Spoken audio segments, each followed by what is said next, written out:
యంగ్‌స్టర్స్‌లో అందరూ ఏమనుకుంటున్నారంటే, మాకొక్కటే ప్రాబ్లమ్ నేనున్నాను. నాకొక్కటే ప్రాబ్లమ్ ఉంది. ఇంకా ఏం లేదు.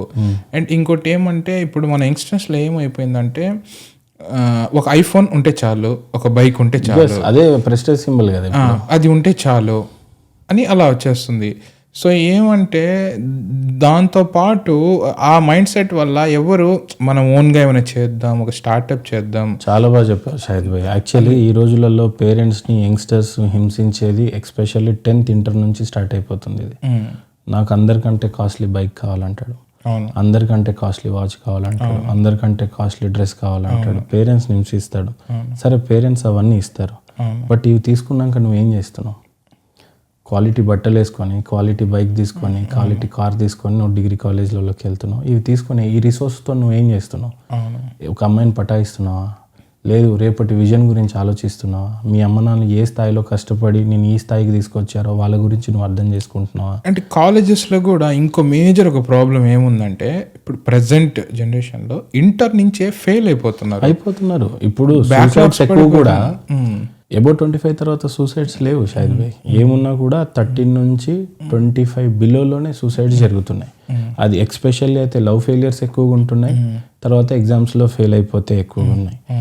ఇవన్నీ నేనేం చెప్తున్నా, ఈ బికాస్ ఎక్కడ ల్యాక్ ఆఫ్ మెచ్యూరిటీయా, లేకపోతే ఈ ప్రపంచం స్పీడ్గా ఉందని చెప్పేసి ఆ స్పీడ్ని తీసుకుంటున్నా? నా వ్యూ ఏమంటే మహేంద్ర గారు, నేను కరెక్ట్ అయినా ఉండొచ్చు, రాంగ్ అయినా ఉండొచ్చు. నా వ్యూ ఏమంటే, వాళ్ళు ఇది ఆర్టిఫిషియల్కి అట్రాక్ట్ అయిపోతున్నారు.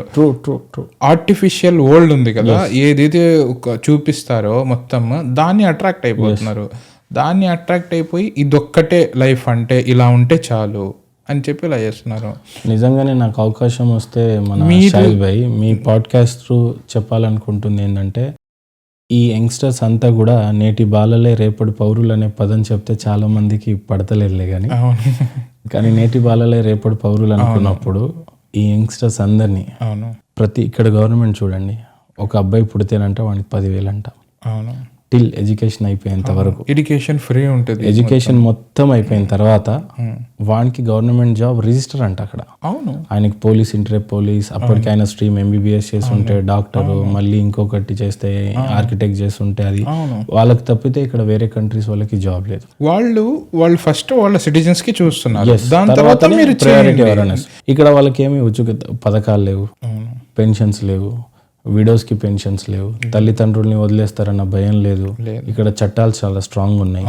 ఇక్కడ మన ఇండియాకి వచ్చేసరికి ఇప్పుడు ఎలక్షన్ టైం కాబట్టి ప్రతి యంగ్స్టర్స్కి అర్థం కావాల్సిన విషయం ఏంటంటే, ఇండియా 2024లో ఎంత బాగా డెవలప్ అయింది అనే విషయాన్ని అడిగితే, ఫ్రీగా పెన్షన్ ఇస్తున్నాం, ఫ్రీగా రేషన్ ఇస్తున్నాం, ఫ్రీగా వృద్ధాప్య పెన్షన్ ఇస్తున్నాం, విడోస్కి పెన్షన్ ఇస్తున్నాం, ఇవి చెప్పుకునే స్థాయికి మాత్రమే డెవలప్మెంట్ ఉంది. ఏ రాకెట్ ఎంత బాగా నిర్మించాం, ఏ ఆర్కిటెక్ట్ని, ఇప్పుడు ప్రపంచంలో ఎక్కడ లేని బిల్డింగ్ దుబాయ్లో ఉంది. అంటే దుబాయ్ని పొగిడి నా దేశాన్ని పొగడకూడదు అని కాదు, నా దేశంలో అన్ని రిసోర్స్ ఉన్నాయి. ఇక్కడ తాగడానికి మంచినీళ్ళు ఎక్కడి నుంచి వస్తాయి మన షాహిద్ భాయ్? వేరే కంట్రీ నుంచే కదా. లేదంటే ఇక్కడ ఫిల్టర్ చేసుకోవడానికి ఎంత ఎక్స్పెండిచర్ ఇక్కడ మన షాహిద్ భాయ్, ఇక్కడ ఒక గింజ వేస్తే ఒక పంట రాదు, బయట నుంచే కొనాలి. తాగడానికి మంచినీళ్ళు బయట నుంచే కొనాలి. ఇక్కడ ఒక ఇటుక కొనాలి, బయట నుంచే కొనాలి. ఇక్కడ సిమెంట్ కొనాలి, బయట నుంచే రావాలి. ఇక్కడ ఒక స్టీల్ కొనాలి, బయట నుంచే రావాలి. Architect, interior, everything they are buying from outside. ఈ కంట్రీలో ఏం పండుతుంది అని అంటే ఒక ఆయిల్ పండుతుంది, అది కూడా 1% రిసోర్సెస్ ఆఫ్ దేర్ GDP. కానీ ఆయిల్ వల్లనే ఆ దేశం బాగుపడింది అని అంటారు.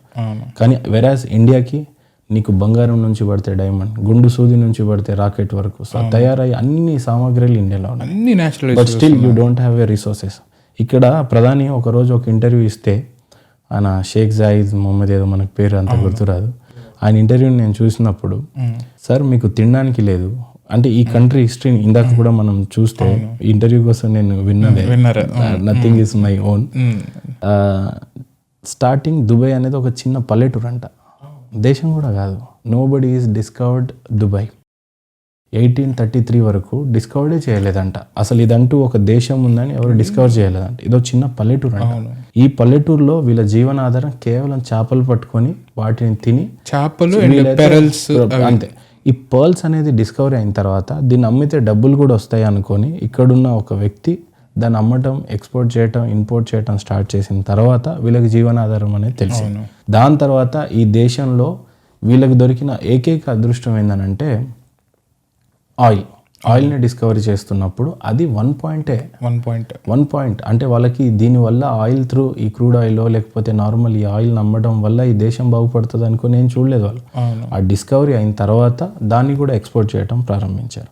అంటే ఇలాంటి దేశంలో కేవలం ఆయిల్ అనేది ఒకే ఒక ఖనిజం దొరికితే ఈ దేశం ఇలా అయినప్పుడు మన దేశంలో నీకు డైమండ్ దొరుకుతుంది, పర్ల్ దొరుకుతుంది, బంగారం దొరుకుతుంది, ఎవ్రీథింగ్ నీకు తినడానికి దొరుకుతుంది, తాగడానికి మంచినీళ్ళు దొరుకుతాయి. మన దగ్గర నీళ్లు ఏర్లై పారుతూ ఉంటాయి, రోజంతా బోర్ స్టార్ట్ అవుతా ఉంటది, అవి మోరులో కాళ్ళలో పోతూనే ఉంటాయి, ఒక లెక్క లేదు, ఏం లేదు. ఈ దేశంలోకి వస్తే నీకు వాటర్ విలువ తెలుస్తుంది. ఈ దేశంకి వస్తే ఇటుకలు కానీ, లేబర్ వాల్యూ కానీ, ఎవ్రీథింగ్ ఉంది. అన్నిటికన్నా దౌర్భాగ్యం ఏంటంటే ఇలాంటి దేశంలో ఒక షేక్ ఒక పెద్ద ఇల్లు నిర్మించడానికి లేబర్ ఎక్కడి నుంచి తీసుకొస్తాడు? బంగ్లాదేశ్, ఇండియా నుంచి తీసుకొని వస్తాడు. అంటే ఇక్కడ బతకడానికి రిసోర్సే లేని ఒక వ్యక్తి బంగారం లాంటి ఖనిజ సంపద ఉన్నటువంటి భారతదేశం నుండి ఒక లేబర్ని ఎక్స్పోర్ట్ చేస్తున్నాడు. ఈ దేశం పట్ల నీకు ఇంకెప్పుడు గౌరవం పెరుగుతుంది?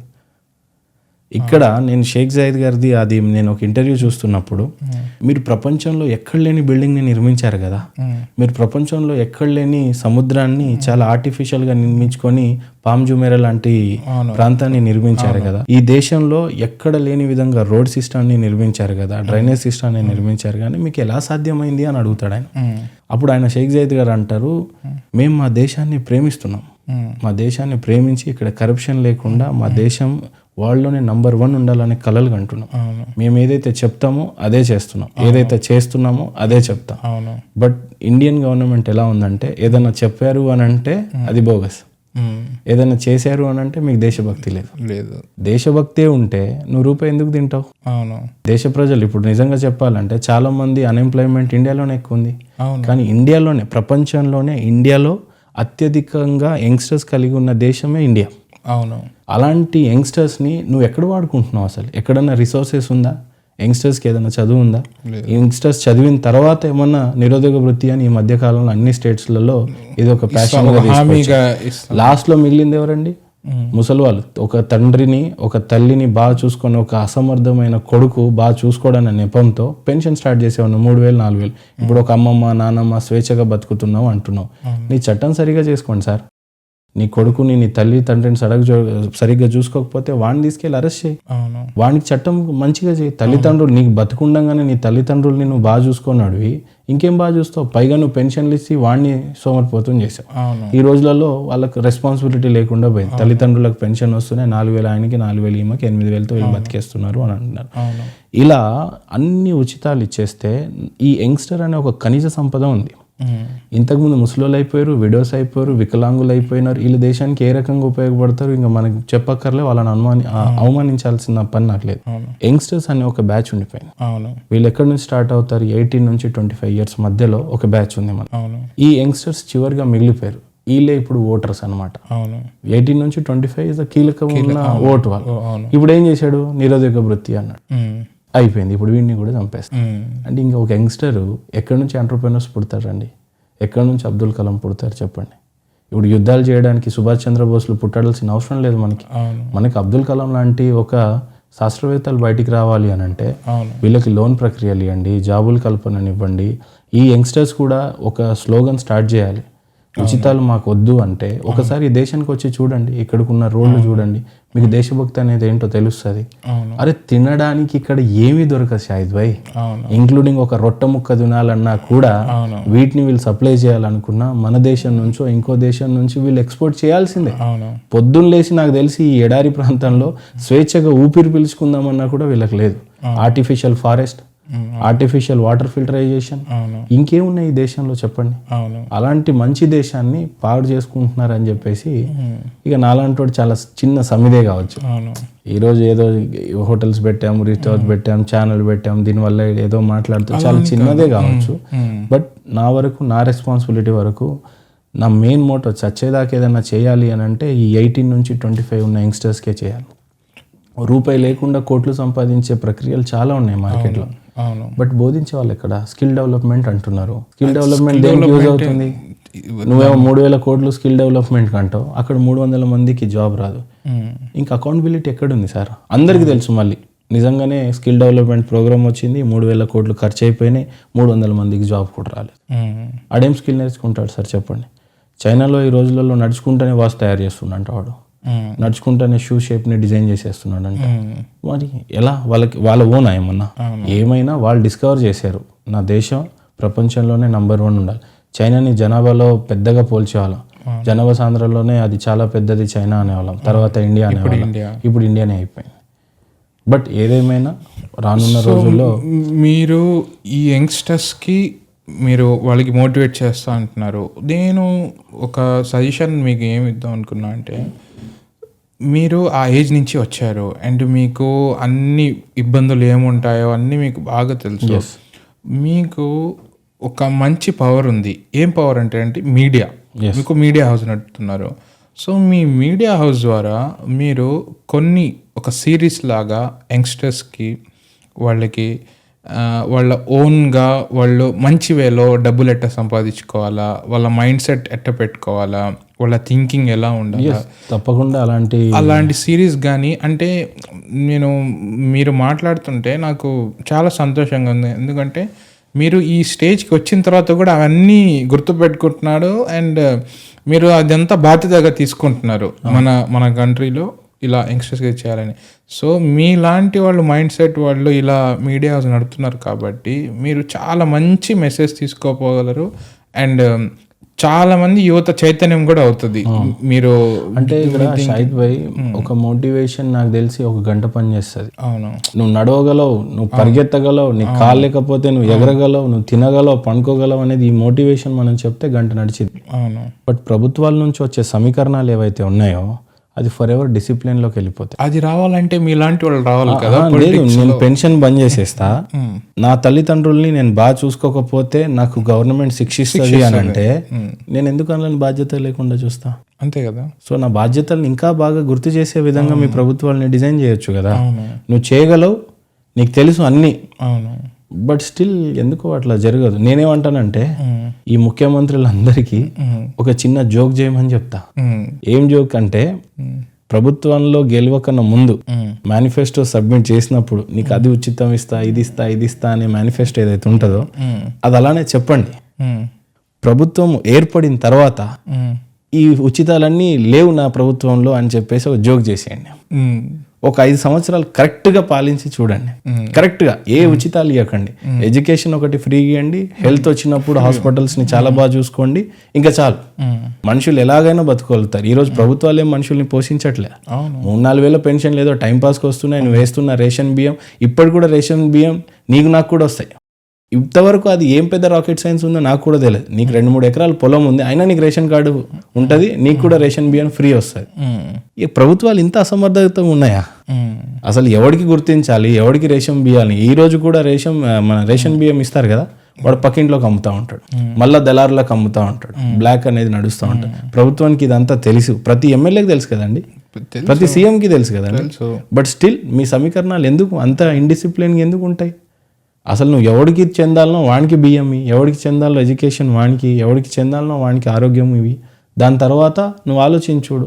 ఒక జోక్ చేసేసేయండి, నా మేనిఫెస్టో నేను చెప్పి ప్రభుత్వంలోకి వచ్చేసా, కానీ ఇప్పుడు నేను ఫ్రీ అనేది ఖచ్చితంగా ఇవ్వను.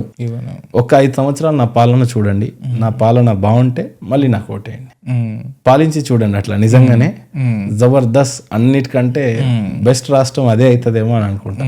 ఇప్పుడు ఏదన్నా రోడ్ వేద్దాము అని అంటే, ఇప్పుడు మా సారు సీఎం రేవంత్ రెడ్డి ఉన్నారు, నాకు ఫేవరెట్ సీఎం అనుకోండి. ఇన్ఫ్యాక్ట్ బస్సులు ఫ్రీ ఇచ్చేసాడు, పెన్షన్లు 2,000 3,000 ఉంటే 4,000 చేసేసాడు. ఇప్పుడు ఆయన అది ఇవ్వాలనా, రోడ్లు వేయాలన్నా, స్కూల్స్ బాగా కట్టాలనా, లేకపోతే మీ రవాణా సౌకర్యాల కోసం అది చూడాలనా, ఇరిగేషన్ ప్రాజెక్టులని అభివృద్ధి చేసి రైతులకు నీళ్ళు ఇవ్వాలా? కానీ ఓవరాల్ గా ఎవరొకరు బెనిఫిట్ అయినా అవుతున్నారు కదా. ఇక్కడ బెనిఫిట్ అవ్వట్లే షాహిద్ భాయ్, ఎవ్వరు బెనిఫిట్ అవ్వట్లే.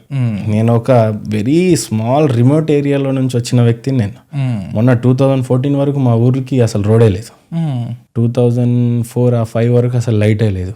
మాకు టీవీలు తెలీదు, డిష్ తెలీదు, ప్రపంచం తెలీదు అసలు. ఎలాంటి దుబాయ్ అంటే ఇక మాకు సోఫార్ అదొక స్వర్గంలో ఉంటుంది. పైనుంచి విమానం వెళ్తుంటే ఈ విమానం ఎందుకు ఎగురుతుందో కూడా తెలియదు మాకు. ఇప్పుడు కూడా చాలా విలేజ్ చిన్నపిల్లలకి అదే తెలియదు. అలాంటి విలేజ్ లోనే జరుగుతున్న స్టోరీ చెప్తున్నా మీకు నేను. అంగన్వాడీ స్కూల్లో 3-4 సంవత్సరాల వరకు పిల్లోడు ఎల్కేజీ ఉంటాడా, 10th క్లాస్ ఉంటాడా, 2nd క్లాస్ ఉంటాడా, 3rd క్లాస్ ఉంటాడా తెలీదు. ఒకే ఫ్యాకల్టీ ఉంటాడు, వీళ్ళందరినీ 50-100 మంది లీడ్ చేస్తూ ఉంటాడు. అక్కడ నుంచి 4వ తరగతి 3వ తరగతి నుంచి హై స్కూల్కి పంపిస్తాడు. అక్కడ కొన్ని రోజులు చదువుతాడు, కొందరికి చదువు అవుతుంది, కొందరికి అవ్వదు, వాడు డిస్కంటిన్యూ అవుతాడు. అట్లా కొంత స్క్రాప్ బిలో 5 years 10 years లోనే చాలా మంది చిన్నపిల్లల భవిష్యత్తులు చితికిపోతున్నాయి.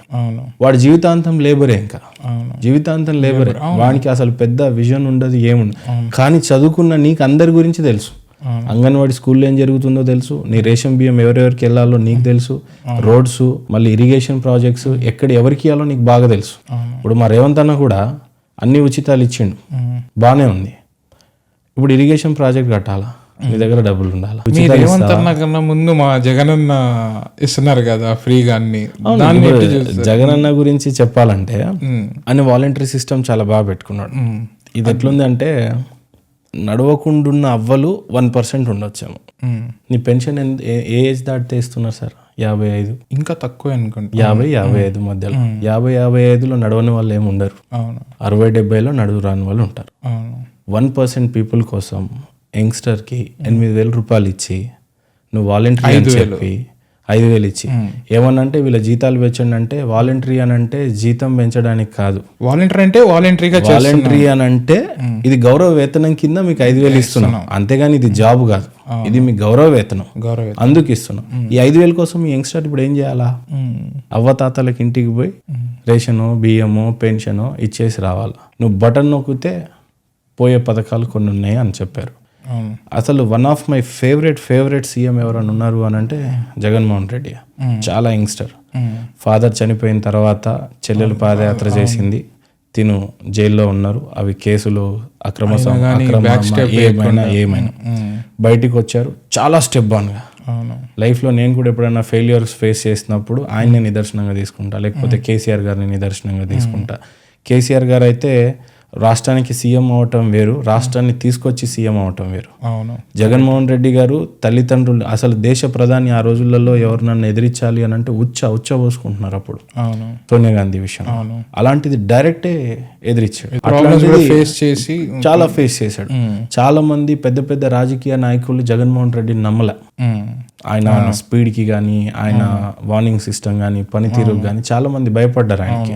అయినా కూడా నమ్మి కొందరు ఆయన వెనకాల నించున్నారు, కొందరు వేరే పార్టీలకి జంప్ అయిపోయినారు. ఒంటి చేతు పోరాటం మీద ప్రభుత్వాన్ని స్థాపించిన యంగ్ లీడర్ ఎవరైనా ఉన్నారంటే జగన్మోహన్ రెడ్డి. నిజంగానే చాలా కేసులు ఉన్నాయి. ఒక్క కేసు వేస్తే 2వ రోజు నిద్ర పట్టదు షాహిద్ భాయ్. మీరు అసలు రేప్ చేయరు, కానీ రేప్ కేసు వేస్తా మీ మీద. మీరు దొంగతనం చేయరు, మీ మీద దొంగతనం కేసు వేస్తా. పక్కన భూ పంచాయతీ ఉంటుంది, అయినా సరే మీ మీద భూ పంచాయతీ వేస్తా. రాత్రి ఉచ్చబోసుకుంటారు, నిద్ర పట్టదు మీకు. ఏ క్షణం మిమ్మల్ని తీసుకెళ్లి సిబిఐ కేసు కస్టడీలలో మిమ్మల్ని అన్ని రోజులు వేసిన తర్వాత మళ్ళీ ఏ నిమిషమైనా మిమ్మల్ని ఎత్తుకోపోతా సెంట్రల్లో ఉన్నది నా గవర్నమెంట్ అని తెలిసినా కూడా ఒంటి చేయితో బయటికి వచ్చాడు. అంత పోరాటం చేసిన తర్వాత ప్రభుత్వం విషయానికి వస్తే ఆయన తప్పేం లేదని అనిపిస్తుంది. ఇక్కడ మనం మాట్లాడుతుంది ఏంటి, ఏ పార్టీ ఏం చేయాలనేది కాదు. సోకాళ్ళు ఒక చిన్న మహేందర్ అంత పెద్దగా ఏం చెప్పలేము, కానీ అంటే ఈ సమీకరణాలు మార్చేయండి అంటే ఇంతమంది bureaucrats. Just it's my opinion that అంత కష్టపడి చేసావు కదా, అందరు సీఎంలతో కాపీ చేయటం ఏంటి? గతంలో ఉన్న సీఎంస్ కానీ ప్రభుత్వాలు కానీ ఉచితాలు ఇచ్చినాయి, మీరు ఇస్తున్నారు, నేను కాదన్నాను. ఇవ్వకపోతే ప్రభుత్వాలు నిలబడవు. బికాస్ ఈరోజు ప్రభుత్వాలు చాలా ఛాలెంజింగ్ అయిపోయినాయి. ఉచితాలు ఇవ్వకూడదు అంటున్నారు, జస్ట్ జోక్ చేయమంటున్నాను. మన స్టేట్ లో కంప్లీట్ పాలిటిక్స్ దాని మీదనే నడుస్తుంది. ఉచితాలు లేకపోతే ప్రభుత్వాలు రావు, సరే డెవలప్మెంట్ చేయకపోతే ప్రభుత్వాలు రావు. మన ఉచితాలు ఇస్తే డెవలప్మెంట్ అయితే చూపించలేవు కదా.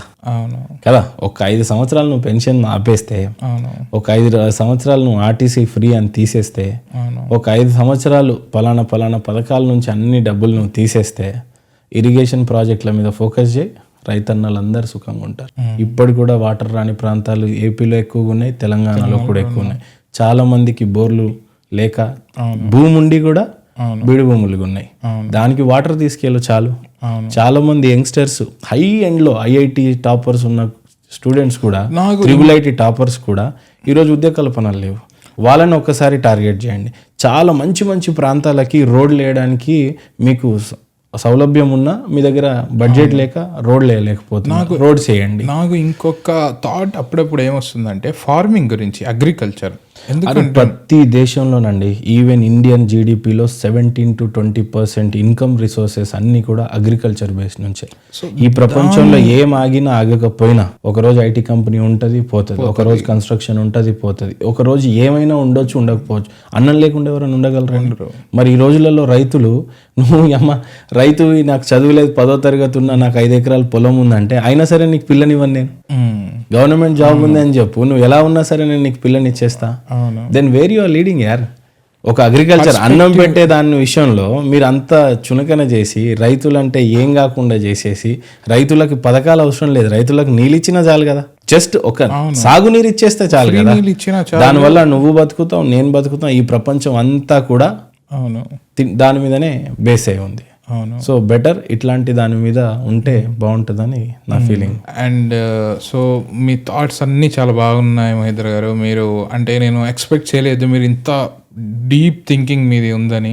సో మీరు జనరల్గా అడుగుతుంటారు, క్వశ్చన్స్ అడుగుతుంటారు, అండ్ తెలుసు అందరికీ మీరు మీ బిజినెసెస్ ఉన్నాయి అన్నీ, మీరు ఆల్మోస్ట్ ఇప్పుడు బాగా ఫేమస్ అయిపోయారు, సో అందరికి తెలుసు. కానీ మీ థాట్ చాలా బాగుంది.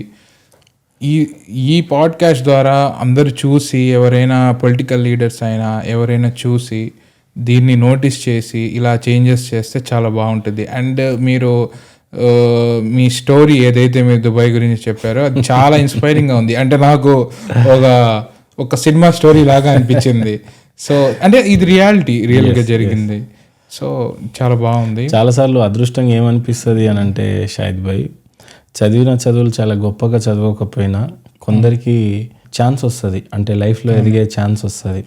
ఆ ఛాన్స్ వచ్చినప్పుడు మనతో పాటు ఒక నలుగురిని మనలాగా తయారు చేసుకుంటూ పోయినా చాలా హ్యాపీగానే ఉంటుంది. అంటే మన చుట్టుపక్కల ఉన్న అట్మాస్ఫియర్ అయినా అట్లీస్ట్ చాలా బాగుంటుంది. చిన్న చిన్న కష్టాలు వచ్చే, జాబ్ రాకపోతే యంగ్స్టర్ డిమోరలైజ్ అయిపోతాడు, చదువులో కరైన మార్కులు రాకపోతే డిమోరలైజ్ అయిపోతాడు, అమ్మ నాన్నల పరిస్థితులు బాగాలేదు, అనారోగ్యం అయిపోయారంటే డిప్రెషన్ అయిపోతారు.